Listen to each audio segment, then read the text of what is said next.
AITA, if I stopped being friends with someone who's in an abusive relationship? Sorry for the long post, but need advice.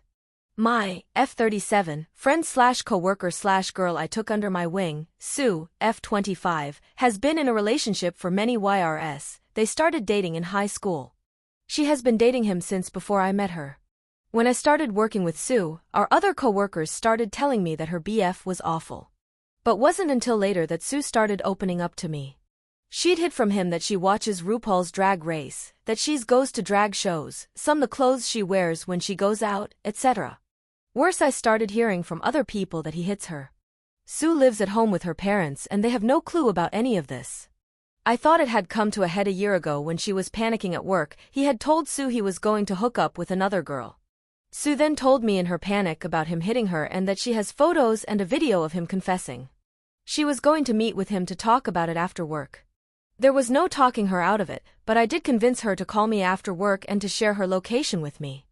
I got off before she did. Sue called me after work in mid-panic attack saying he said he was going to the girl's place now and blocked her. She still had his location on Snapchat and was dead set on going over there right then. All I could get was her to agree to let me meet her there. When I got there I yelled at the guy, scared the crap out of him, wanted to beat the crap out of him, but needed him to throw a punch first, which he didn't unfortunately. He left for home and she wanted to follow him to talk about it. Again, no talking her out of it. All I could do was talk her into waiting till she wasn't panicking and let me wait around the corner in case he got physical. She of course didn't break up with him. I was able to convince Sue to send me the evidence she was talking about by saying he would try and get her to delete it. She then proceeded for the next year to not talk to me about him. Eventually, when Sue wanted to post a pic of them on IG, told me they had gotten back together and he's better and changed. Most recently she opened up again saying he started saying anti-Semitic things and sent her N@Z videos, then proceeded to say the last trip they went on he had started to get physical with her and they also had gotten into a fight on the side of the highway. I begged Sue to tell her parents, but she said she was going to wait till her mom got home from out of town and that she's scared of her dad and that he has anger issues. She never told her parents, but promised me she was about to break up with him. He then broke up with her, but she wanted closure, so went to talk to him and they are of course still together. We had planned a trip together for Halloween, which I thought was a good idea to get her away from him. But she stopped talking about it and I assumed it was because of the money. But found out she's going on a trip with him instead. I wrote up a text that I never sent, saying we can't be friends while she's dating him, but never sent it. I've debated since I got the proof to tell her parents, but I don't know them and it might make it worse.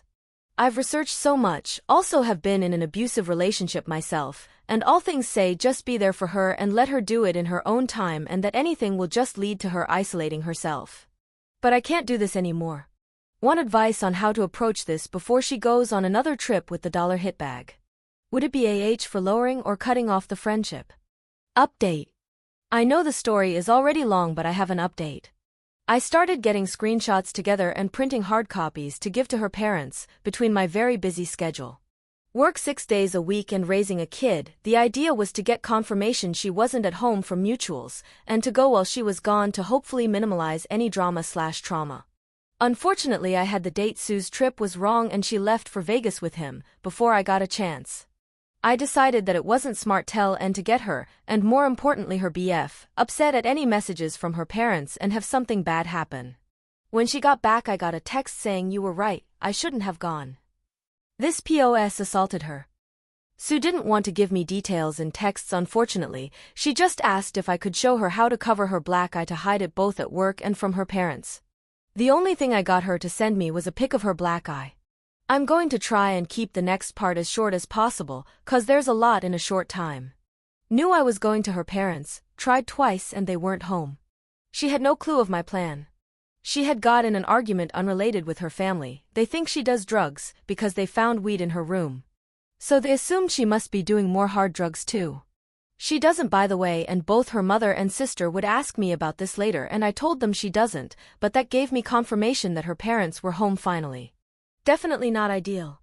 But I also didn't want to put it off anymore, she had been home for 3 days already. I debated heavily and decided there never was going to be a good time. So I went. Her dad was silent and obviously fighting his anger, her mom was on the verge of a panic attack. Then I found out that her BF was there in the room with her. I had no clue. Her mom was worried that her dad was going to beat the shit out of him, and then Sue started packing, saying she was leaving with her BF. I asked her mom if she was going to call the cops. Or did I have to? Her mom was still lost in her shock. So I called. The cops showed before Sue and her BF could leave. The cops questioned both of them. They said they couldn't arrest him cause it happened in a different state, but they sent the report to Vegas and maybe the police department there might issue a warrant. I showed proof of previous abuse and they said that would be enough if Sue confirmed that it happened here and not somewhere else. Which apparently she was vague on. So no arrest and only a 5-day restraining order. Which was up yesterday at 5 p.m. She spent the day after all this happened trying to have it lifted, which was refused, and then talking to his mom about doing an intervention with his pastor. Guys, she's going to go back to him if he gives her a chance. I was around the corner of the cop interrogating him, so heard it.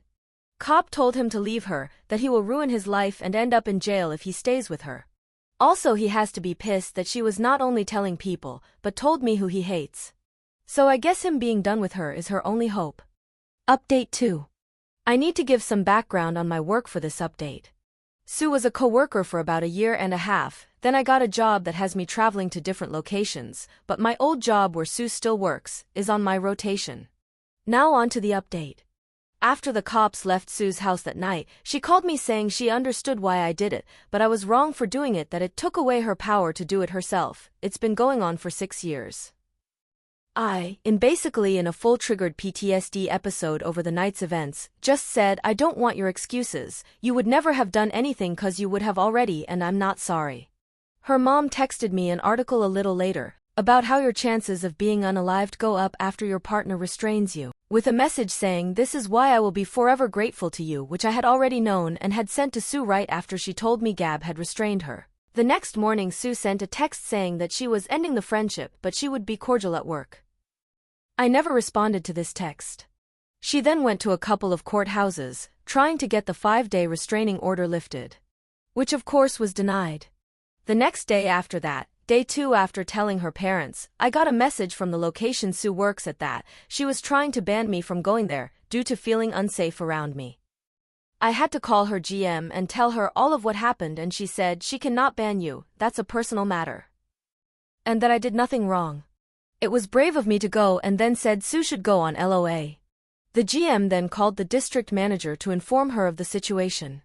I also had to contact all of my superiors, 5 people total, to inform them in case it got back to them. Sue had requested doing half shifts, but the DM said no, either work your full shifts or go on LOA. Sue was so mad about this she called HR saying it was discrimination against a DV victim. I'm under the impression the next day HR forced her to go on a LOA.